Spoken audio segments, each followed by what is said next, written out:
ఓం శ్రీ గురుభ్యో నమః. Welcome to our channel. ఈనాటి ఎపిసోడ్లో మనం చూడబోతున్న వీరభద్రాసన అనేది ఏ విధంగా చేయాలి. వీరభద్రాసనలో 3 వేరియేషన్స్ అనేది ఉన్నాయి. అయితే ఇప్పుడు మనం వీరభద్రాసన ఫస్ట్ వేరియేషన్ని ఏ విధంగా చేయాలో చూడబోతున్నాం. వీరభద్రుడు చాలా శక్తివంతమైనటువంటి యోధుడు మరియు శివుని యొక్క అంశ అని మనం చెప్పుకుంటాము. వీరభద్రుడి వలె మనం కూడా చాలా శక్తివంతంగాను మరియు చాలా యాక్టివ్గా ఉండడానికి ఈ వీరభద్రాసనాస్ చాలా బాగా హెల్ప్ అవుతాయి. ఈ యొక్క ఫస్ట్ వేరియేషన్లో కనుక చూస్తే గ్యాస్ట్రిక్ ఇష్యూస్తో ఎవరైతే సఫర్ అవుతున్నారో వాళ్ళకి ఈ యొక్క ఆసన చాలా బాగా హెల్ప్ అవుతుందని చెప్పవచ్చు. అలాగే ఆసనాలో ఛాతీ విశాలం అవ్వడం వలన బ్రీతింగ్ ఇష్యూస్తో సఫర్ అవుతున్న వాళ్ళకి చాలా మంచిది. ఆసన స్థితిలో మనం లెగ్ పొజిషన్ని ఎల్ లాగా డౌన్కి తీసుకువెళ్తాం కాబట్టి తొడ కండరాల దగ్గర నుంచి మన యొక్క హ్యామ్ స్ట్రింగ్స్, నీస్ మరియు ఇక్కడ పిక్కలతో సహా మీకు పాదంతో సహా అన్నీ కూడా ఇన్వాల్వ్మెంట్ అనేది జరుగుతుంది. సో ఇక్కడ ఫ్యాట్ తగ్గటానికి at a same time blood circulation లెగ్స్లోకి ఎక్కువగా వెళ్ళడానికి కూడా హెల్ప్ అవుతుంది.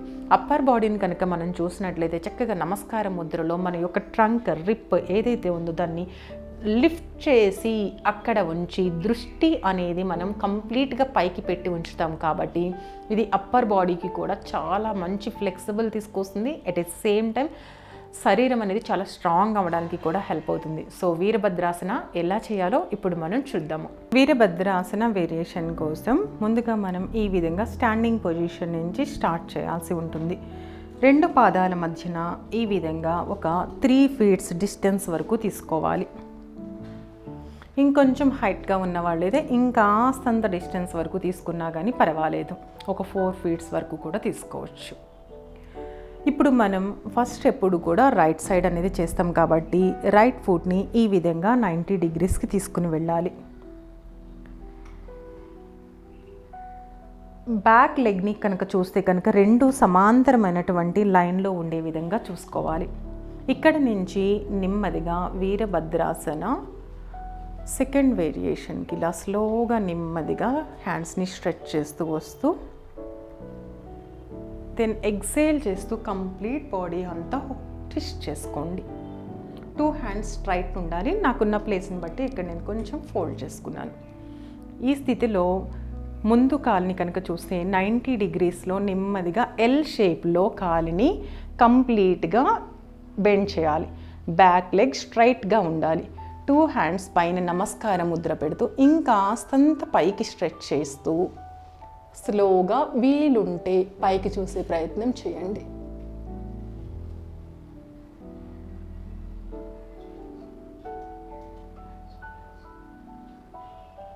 ఎక్సేల్ చేస్తూ నెమ్మదిగా 2 handsని స్ట్రైట్ తీసుకుని వెళ్ళి యథావిధిగా బ్యాక్కి వచ్చే ప్రయత్నం చేయాలి.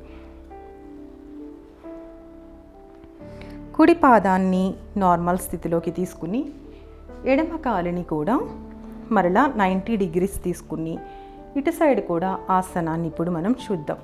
ఆసన స్థితిలో 30 seconds వరకు ఉండండి. అంతే. స్టార్టింగ్గా చేసేవాళ్ళు కొంచెం తక్కువ టైం చేయండి. మోకాలు నొప్పులతో సఫర్ అయ్యేవాళ్ళు అస్సలు చేయొద్దు. బ్రీతింగ్ చేస్తూ స్లోలీ స్ట్రెచ్, దెన్ ఎక్సేల్ చేస్తూ బాడీని ట్విస్ట్ చేసుకుంటూ కంప్లీట్గా నమస్కార ముద్ర స్ట్రెచ్ చేస్తూ పైకి.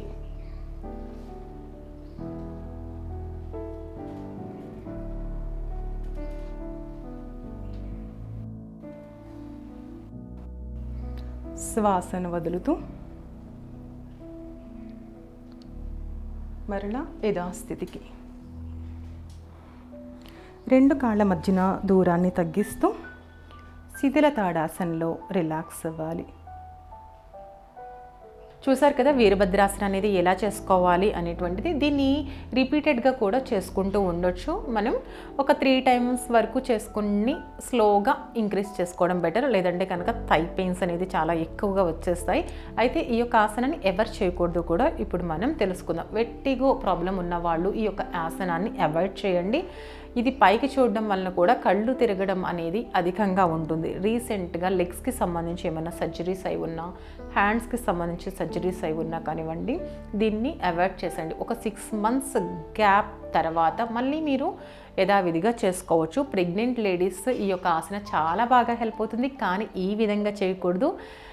యోగా నిపుణుల యొక్క సమక్షంలో మీరు ఏ విధంగా చేసుకుని మీ యొక్క హెల్దీ బేబీకి హెల్దీ డెలివరీ అనేది చేయడానికి ఉపయోగపడుతుందో కూడా తెలుసుకొని చేసుకుంటే చాలా బాగా హెల్ప్ అవుతుంది ఈ యొక్క ఆసన అనేది మీకు.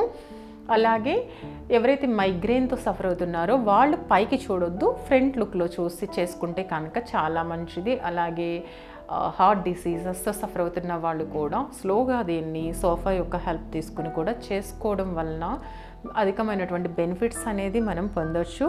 సో ఈ ఎపిసోడ్లో ఇంతే ఉంది. నెక్స్ట్ ఎపిసోడ్లో మనం మరలా కలుద్దాం. అంతవరకు సెలవు. నమస్తే.